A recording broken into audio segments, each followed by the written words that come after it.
So Joe Karp is our guest, the final guest for our Saturday morning. Good morning, Joe. Good morning. How are you, Anita? Oh, I'm doing okay, and we're just trying to get over this last little bit of a cold. But, you know, Joe, when we talk about, we were listening with Dr. Mencia, from the first time he came on the show, his office has grown so amazingly, and now he's even opening another office. And that's the same thing that you've done. You started, it was just a sole practitioner, and all of a sudden, look at you. We've got 6 lawyers now, including myself. So, and we're still our practice is still limited, so it's not like we've added other areas of law. We've just continued to work and serve our clients and take care of them and their families, and they have been kind enough to stay with us and send us friends and relatives, and it's a nice thing. And of course, we do our senior survival workshops, although even those we're slowing down on because there's just so many of them you can do, and you have to always be prepared to take care of your clients. So we're not even doing them again until October, and I'll be back on the air before the October workshops. So we have been fortunate enough to have a good relationship with our clients, so they keep coming back for more.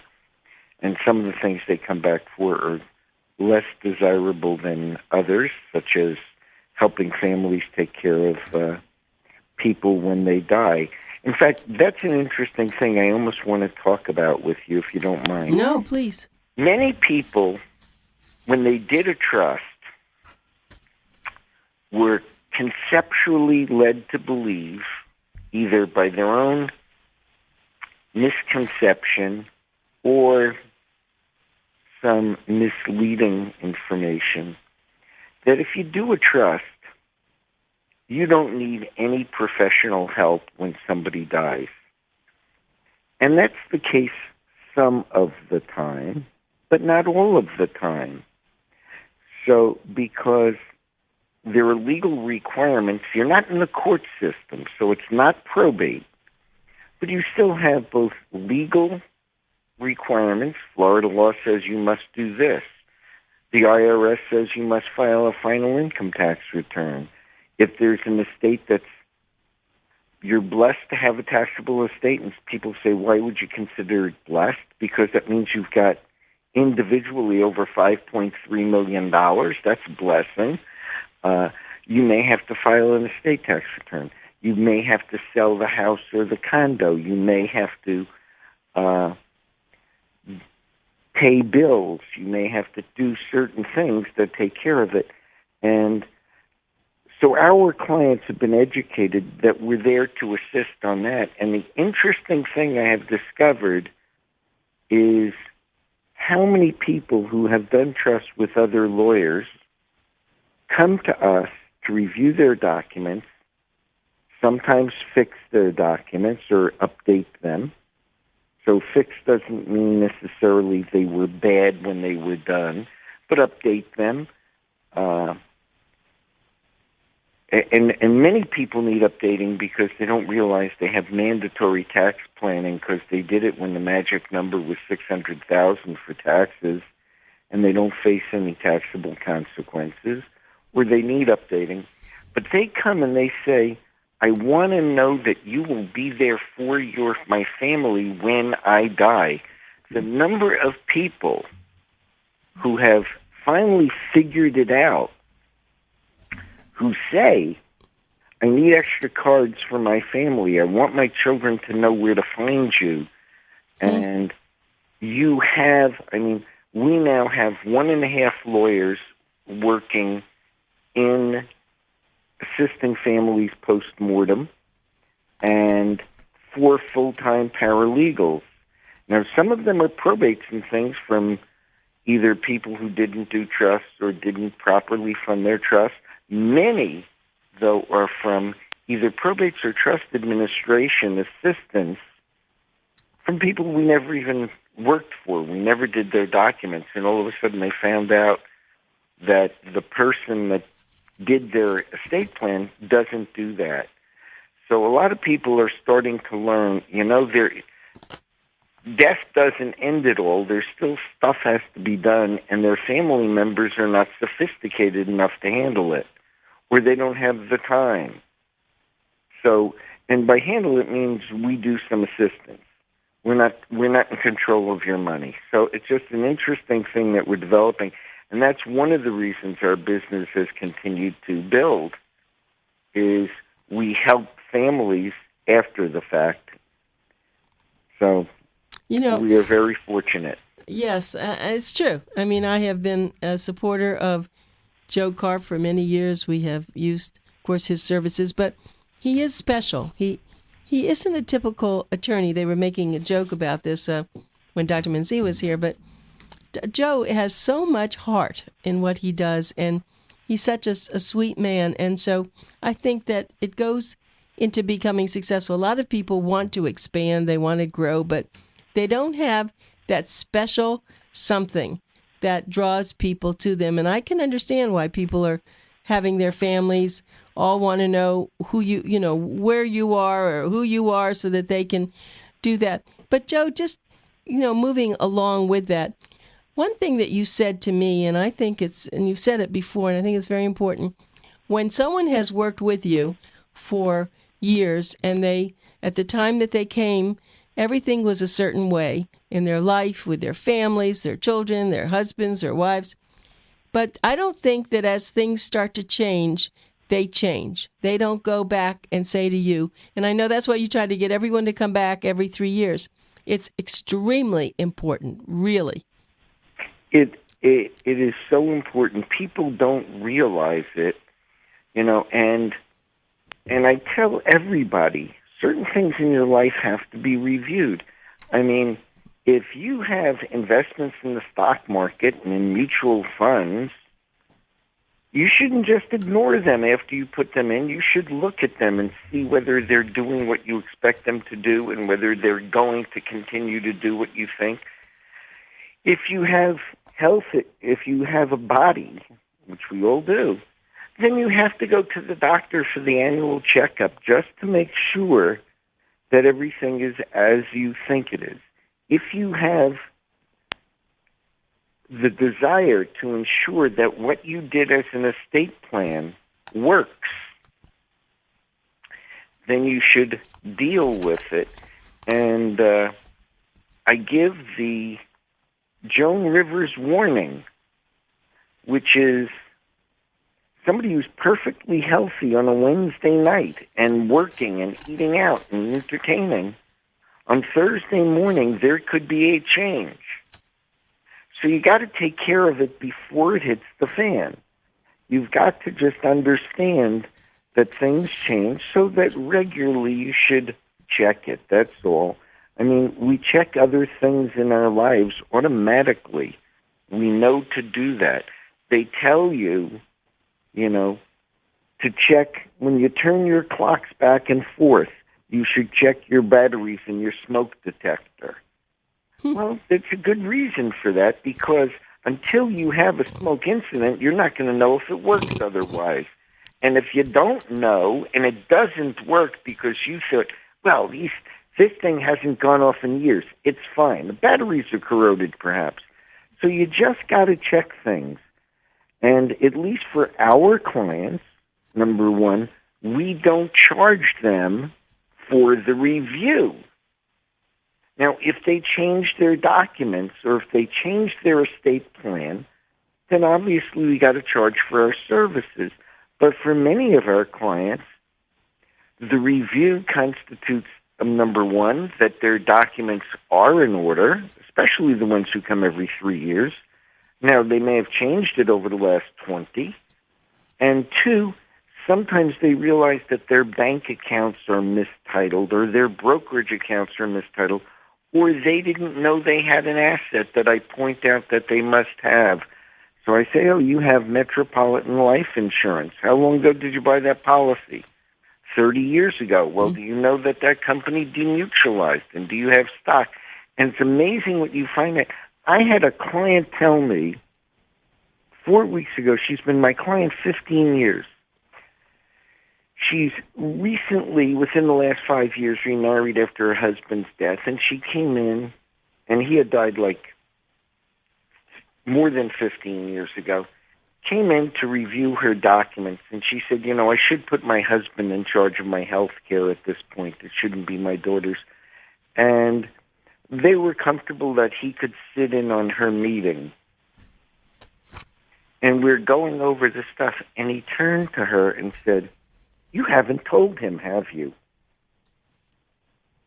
And I'm looking, and she said, "You haven't told him what?" She said, "You named your two daughters as co-trustees, co-personal representatives, co-powers of attorney. You didn't tell him your one daughter is bipolar," you mentioned her name, "that she can't handle any stress and the two of them don't get along. You've never told him that, did you?" I almost fell off my chair. Oh, my gosh. So sometimes it takes time also for people to have a comfort zone to come to terms with their own realities, and they share that with me. And then, I explained to her all of the difficulty she is creating by that situation. And it's not that the bipolar daughter is relatively functioning when she's on her meds. The two sisters get along at a distance. As long as they don't have to rely upon each other, they get along. But the daughter without any disorder gets very frustrated when she has to do anything. He said, "You remember when they were trying to plan your birthday party, your 80th birthday party, how the one sister without the disorder was just totally frustrated because she wouldn't respond, she wouldn't answer. And it wasn't because she's bad, she's got emotional issues." Yep. So coming back, talking about it, thinking about it is very critical. By the way, I have an interesting comment for Dr. Mencia, Okay. which is, I am an ambulance chaser. The difference is I don't go with a retainer agreement to sue somebody. I'm running saying, "Do you have your health care power of attorney and your HIPAA release?" I'm saying, "Do you have your right medical papers in order?" I'm not chasing with a retainer. I'm chasing with health care documents to make sure they're in order. Yeah, I understand that, and you're very smart. I wanted everyone to know, if you do want to get in touch with Joe Karp in the Karp law firm, their number is 1-800-893-9911. Again, that's 1-800-893-9911. And if you want to go on their website, you would go to karplaw.com. That's KARP law, LAW.com. They have a fascinating website, and you will get all your information. You'll also see when the next seminars are coming up in October. And it's really important to get yourself a very good attorney. I wanted to ask you, though, something. When people do not have relatives, what do they do in their will? It depends. Very interesting. The choices are broad. There's a couple of issues that they have. Number one, who are they, and it's broader than that. It's who are they going to leave in charge of things to assist them? Who's going to be making their medical decisions? Who's going to be handling their financial affairs for them while they're alive if they're incapacitated? Who's going to handle their estate when they die? And then who's going to get the money? And you notice what I think is the least important. Who's going to get the money? What did I think was the most important? Who's going to make their health care decisions? So it varies, and in some cases they have near and dear friends, and they have that, and they name these people. Many times, though, their near and dear friends are their peers and have their own issues. So they have, my good friend, but her husband's got some dementia. I can't put her in charge. It's too much for her. Frequently, people in that situation name either financial institutions if they've got enough money to justify it. Many of them name me at this point because I had been serving as a fiduciary. My clients and I have clients for whom I make healthcare decisions at this point if they can't. And we have a serious heart-to-heart. I had a a lady I met with yesterday who's been a client for 12, 13 years, who met with Jenny Bernstein in my office and about 6 weeks ago and wanted to change her documents to put me in charge of her health care and her financial affairs because she has no family.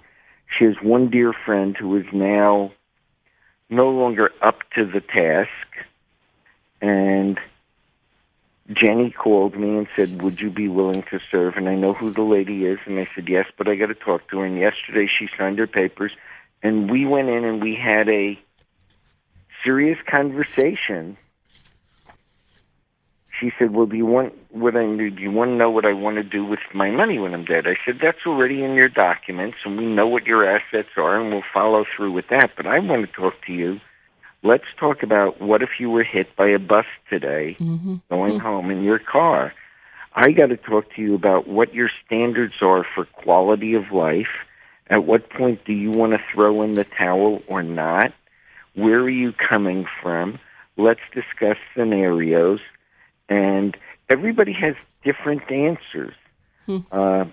She wants reasonable risks taken to preserve her life. If the reasonable risks mean that she will have a reasonable quality of life. And we discussed that and we started to walk around it. But I have another client that I'm named for who was just diagnosed a while ago with lung cancer. And I said, what stage lung cancer are you at? She said, I don't know. I don't want to know. I've told them do nothing. I want no intervention whatsoever other than painkillers. Really? I'm ready to check out, and I'll go to Oregon when I'm ready. Wow. Now, and that's where she's coming from. She wanted me to change her documents because her best friend, who had been named first, was moved to Austin, Texas. And she said, I don't want to be a burden on her. Well, we were supposed to sign yesterday, and Wednesday, my client had a seizure, and she was in the hospital. We went to the hospital, not me, but my staff went to the hospital. One of the attorneys and staff went there Friday, and they got there, and she was not competent to sign at that point. We don't know if that was just a temporary status because of medication and the seizure, or whether she'll never sign her new documents. She was changing her will. She was changing some of her beneficiaries. Wow. But so we never know. But a lot of people end up using me, and I have, for those clients, I have a 24-hour number that actually rings and forwards to my cell phone wherever I am, so that I get to do it. I have been called in New York. I have been called in numerous places. I've been called in California. I've been called when I'm in a movie theater, because I'm willing to assume that responsibility for the clients that want it, that they understand when that's happening, I'm going to be paid for my time. I can't just do that for free. I'm not seeking the job. I always say, don't you have somebody better than me, somebody who's there, somebody who knows? But that is a reality of many people's lives, where sometimes they have relatives, but they don't want to impose on them, or they don't think they can make the decisions. Right. They don't think they can manage the money. And sometimes they have me with a relative managing the money, because my son is honest, but he'll never get to it. And I want to make sure all of my kids get their money. And I want to make sure this gets done. And I had one lady who had just one son. He's a Solaire, and she named me with him. And her reason she named me with him on the money was, I have never not paid a bill on time. My son, God love him, she said, just doesn't do paperwork.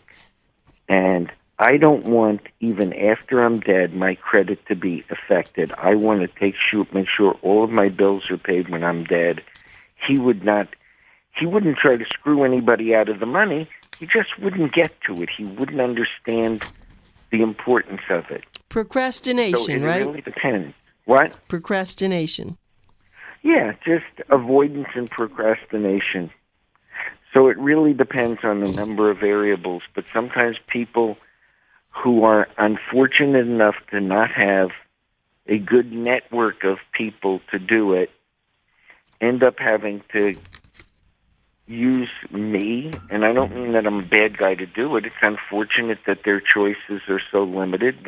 I'm blessed. I'm blessed with my family. I have a wide support network. I have not only my kids, but I have my brothers, and I have my brothers' kids, and I have cousins, and I have all sorts of people that I know that would take care of things for me and my wife if that ever happened. And they're not sophisticated in this stuff, but they're smart enough to get professional help to assist them. So they are attentive, and the people who are named are attentive to detail. Okay, so this new idea, I'm going to spend it all. You know, a lot of the older adults now say, listen, I don't need to leave it to my kids. I'm just going to spend it all. Are you getting some of that? I get that in theory, but I don't get it in practice because it's a generational issue. They don't know when they're going to die. They can't spend it all. They don't know that's more a wishful thinking. They really can't. I mean, you can't change old habits. People who were raised in the Depression or people who just saw what happened in the stock market and the real estate market, they're scared because they don't want to be broke. They don't really care as much as to what they leave their kids. But since they can't time the spend it all thing, they don't come close. So they don't. Now, obviously, if they outlive their money just because of normal lifestyle, that's a separate issue, and that unfortunately happens to people who just lived longer than they thought, didn't make enough, or spent too much along the way. But I don't think most people really will spend it all. It's a good line. But if we all knew if they all knew the day they were going to die and they weren't going to kill themselves when they wrote the last check, they would do more. But they're very careful. They're very concerned, and they don't want to be. The bottom line is the reason they don't want to spend it all is, quote, I don't want to be a burden on my children. They don't care as much as what they're going to leave their children, but they don't want to be burdensome to their children either, especially economically. Well, the big issue, I think, as I see it, though, with a lot of the older adults is they have children, and the children don't really pay much attention to them, and they've made their own friends, and they go and they do their own things, and yet they have a responsibility in their mind that they should leave something to their children. But years ago, I think it was very different. I think people always left things to their children. It was just a given. I just think there's a different attitude today. There's a lot of attitudinal changes, and part of it is just demographics and geography. I mean, it used to be the children were physically and therefore emotionally and actually closer. You know, when your children are scattered all over the country and you're down here and your retirement years in Florida don't evolve around your family. You know that your mother hung out with her sisters. That's true. They had family stuff. Their world was their family.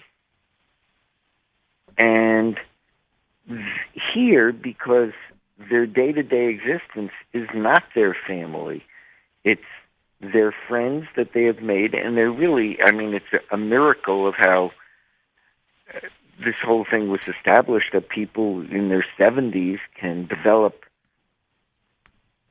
significant, deep friendships as if they had known each other for 30 years. They get because they spend so much intense time with each other. They haven't spent as much time with a non-family member since grammar school. Yep. So they develop these strong bonds, and their kids are far more removed, and their kids' lives are hectic. the microwave and the computer has not made us an age of free time. Yeah, isn't it interesting how we thought that everything was going to be... It made a great difference, and I think the biggest difference is that families really now have come back a little bit because of Skype, and there are a lot of things that they were far away, but now there are things that are happening. So one never knows. But Joe, your profession and what you've done, what you've created, I understand why people want you to be their, whether it's a co-trustee or something, because you are so trustworthy. And I hope that people, if you haven't had anything yet done with an elder law attorney, and please go to an elder law attorney. Don't go to a regular attorney. It's not the same. But go to Joe Karp. To a certified one. Right, certified, board certified. But Joe Karp is someone you definitely will want to talk with. Thanks, Joe. I really appreciate it. Now I'm off to volunteer at the Special Olympics. Okay, have fun. Thank you. Bye-bye. Bye. We'll be back next week, same time, same place. Just join us, please.